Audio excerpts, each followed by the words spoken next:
भद्रावती वरोरा विधानसभा के विधायक बालू धानोरकर के कांग्रेस पार्टी में प्रवेश को लेकर अनेक तर्क लगाए जा रहे हैं एवं इस संबंध में स्वयं विधायक बालू धानोरकर ने इस बात का खुलासा किया।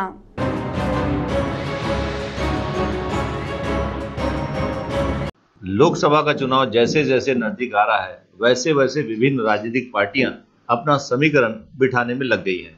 वहीं विभिन्न पक्षों के नेता भी अपने लिए योग्य पार्टी की तलाश में जुट गए हैं और कभी भी कहीं से सूचना आ सकती है कि कौन से नेता किस पार्टी में प्रवेश कर रहा है और कहां से चुनाव लड़ रहा है। और इस समय एक चर्चा जोरों शोरों से चल रही है, वो है शिवसेना के कद्दावर नेता और आक्रामक विधायक भद्रावती वरोरा विधानसभा क्षेत्र के बालू धानोरकर। वरोरा से हमारे संवाददाता चेतन लुथड़े के अनुसार जब से भाजपा और शिवसेना का लोकसभा चुनाव साथ में लड़ने की घोषणा हुई है तभी से बालू धानोरकर के कांग्रेस पक्ष की ओर से चुनाव लड़ने की अटकलें लगाई जा रही है।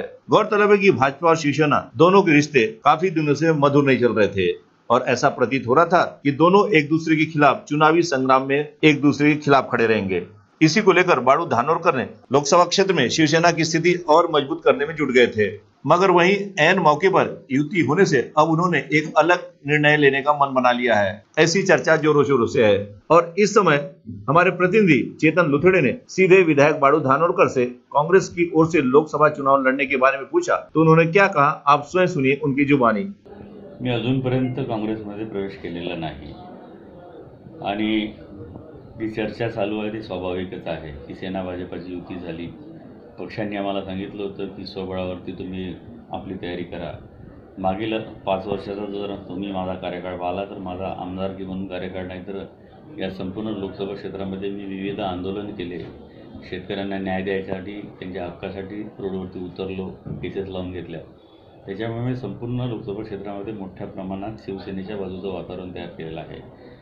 युती झाल्यामुळे आमच्या कार्यकर्त्यांमध्ये संभ्रम निर्माण झाला आणि या 5 वर्षाच्या कालखंडामध्ये राज्यात आणि देशाच्या माध्यमातून देशाच्या राजकारणातून आदरणीय उद्धव साहेबांवरती विनाकारण टीका झाली। आदरणीय उद्धव साहेबांचा वारंवार अपमान करण्यात आला। तो अपमान शिवसैनिकांना सहन होणारा नाही। उद्धव साहेबांचा अपमानाची परतफेड करण्यासाठी माझी मानसिक निवडणूक लढायची आहे। त्यासाठी मी माझ्या संपूर्ण कार्यकर्त्यांना बोलावलं, त्यांचं मन जाणून घेतोय आणि आदरणीय उद्धव साहेबांची विचार घेणार, कारण पक्षाशी आम्ही बांधील आहोत। माझी आदरणीय उद्धव साहेबांची 2 तास चर्चा झाली या विषयावर। साहेबांनी मला सविस्तर सांगितलं युती कशी झाली, काय झाली, या सर्व घडामोडी सांगितल्या।